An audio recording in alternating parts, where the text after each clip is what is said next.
Hello students, कैसे हैं आप सभी लोग। आशा करता हूं आप सभी लोग अच्छे से होंगे और अपने लक्ष्य की ओर बढ़ रहे होंगे। हमारी मुलाकात में सफर को आगे बढ़ाते हैं। हम डिस्कस कर रहे थे डिफरेंशियल इक्वेशन को और सॉल्यूशन ऑफ डिफरेंशियल इक्वेशन में हमने डिफरेंस केसेस डिस्कस किए थे। ऐसे ही एक केस आपके लिए आज लेके आया हूं जो हम लिखते हैं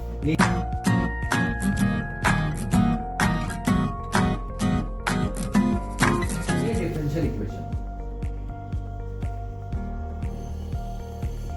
लीनियर डिफरेंशियल इक्वेशन। अब सबसे पहली बात तो ये कि लीनियर डिफरेंशियल इक्वेशन बोलते किसे। डिफरेंशियल इक्वेशन तो वो इक्वेशन जिसमें डेरिवेटिव प्रेजेंट हो, राइट। और लीनियर डिफरेंशियल इक्वेशन वो इक्वेशन जिसमें हमारी इक्वेशन का ऑर्डर और डिग्री 1 हो। पहली बात, हमारे पास जो डिपेंडेंट वेरिएबल है y, उसकी हमारे डेरिवेटिव के साथ प्रोडक्ट ना हो। दो बात, जिसमें ये दोनों कंडीशन हमारे पास मिलती है उसे हम लीनियर डिफरेंशियल इक्वेशन कह सकते हैं। आप इन शॉर्ट इतना ध्यान रखें कि जिस इक्वेशन में डिग्री और ऑर्डर 1 वो लीनियर, राइट। फिर एक सेकेंडरी कंडीशन ये कि हमारे पास डिपेंडेंट वेरिएबल और डेरिवेटिव की प्रोडक्ट ना हो तो उसे लीनियर डिफरेंशियल इक्वेशन कहते हैं।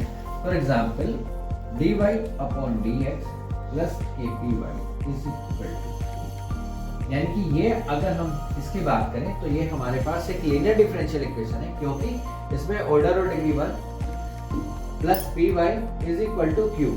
इस तरह की जो फॉर्मेशन होगा वो हमारे पास लीनियर डिफरेंशियल इक्वेशन होगा, राइट। अब लीनियर डिफरेंशियल इक्वेशन अगर हमारे पास हो तो उसे सोल्व कैसे करते हैं। अगर हमारे पास ये इक्वेशन है तो सबसे पहले हम है ना IF कैलकुलेट करते हैं बच्चे। IF का मतलब होता है इंटीग्रेटिंग फैक्टर, यानी कि e की पावर p dx, ये हम फाइंड करते हैं। ये फाइंड होने के बाद जो हमारे पास सॉल्यूशन ऑफ इक्वेशन होता है हमारे पास होता है y इंटू IF, जो हमारे पास इंटीग्रेटिंग फैक्टर है।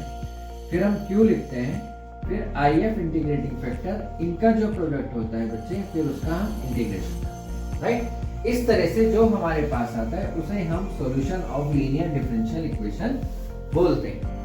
आपके लिए एक एग्जांपल लेते हैं, जैसे कि हम एक एग्जांपल के तौर पे लें कि dy by dx minus y upon x is equal to x। सबसे पहली बात तो क्या ये लीनियर डिफरेंशियल इक्वेशन है? क्यों? डिग्री और ऑर्डर 1 है, राइट। हमारे पास जो डिपेंडेंट वेरिएबल है और जो डेरिवेटिव है उन दोनों का प्रोडक्ट वाले में कोई इसमें टर्म नहीं है। सो लीनियर डिफरेंशियल इक्वेशन में अगर मैं इससे कंपेयर कर रहा हूं तो p की वैल्यू होती है बेटा हमारे पास 1 अपॉन x और q की वैल्यू होती है हमारे पास x स्क्वायर, राइट। इस इक्वेशन से अगर इसे हम कंपेयर कराते हैं तो ये दो वैल्यू हमें मिलती हैं। अब जैसे कि मैंने आपको बताया कि सॉल्यूशन के लिए हम सबसे पहले IF फाइंड करते हैं, यानी कि इंटीग्रेटिंग फैक्टर।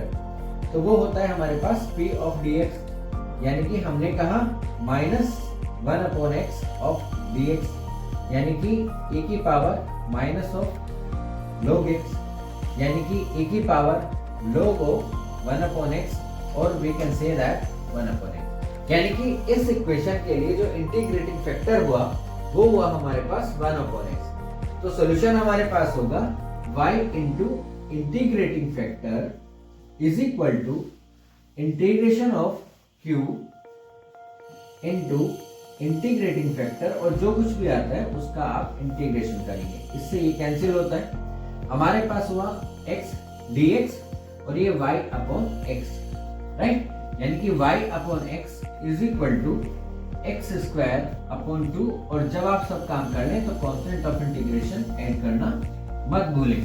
तो ये हमारे पास होता है इस डिफरेंशियल इक्वेशन का सॉल्यूशन।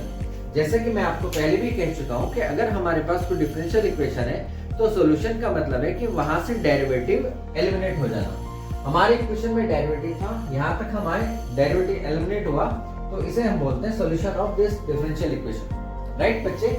एक एग्जांपल आपके लिए और लेते हैं, dy by dx is equal to plus xy is equal to x cube, right. Linear differential equation में सबसे पहले हमने IF फाइंड किया। IF के लिए हमने लिखा p ऑफ dx। अब अगर मैं इसे कंपेयर कराता हूं इस वाली इक्वेशन से, तो हमारे पास जो p की वैल्यू है बच्चे वो है x और q है हमारे पास x क्यूब, राइट।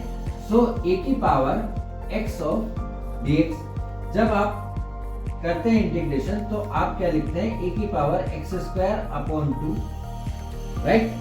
अब y इंटू आई में वैल्यू रखें, q आपके पास है एक्स क्यूब इंटू ए की power x square upon 2 into dx, right. इसे सिंप्लीफाई करें, सिंप्लीफाई करने के बाद जो कुछ भी हमारे पास आता है उसे हम बोलते हैं solution of that differential equation, right. कैसा लगा आप लोगों को ये मेथड? इसमें आप क्वेश्चंस की प्रैक्टिस कर सकते हैं, किसी भी बुक से, किसी भी कंसेप्ट से लेके प्रैक्टिस कर सकते हैं। अगर कोई प्रॉब्लम आए तो मुझे कमेंट सेक्शन में जरूर बताएं। अगली वीडियो में आपसे फिर मुलाकात होगी, तब तक के लिए अपना ध्यान रखें और पढ़ते रहें। Good luck.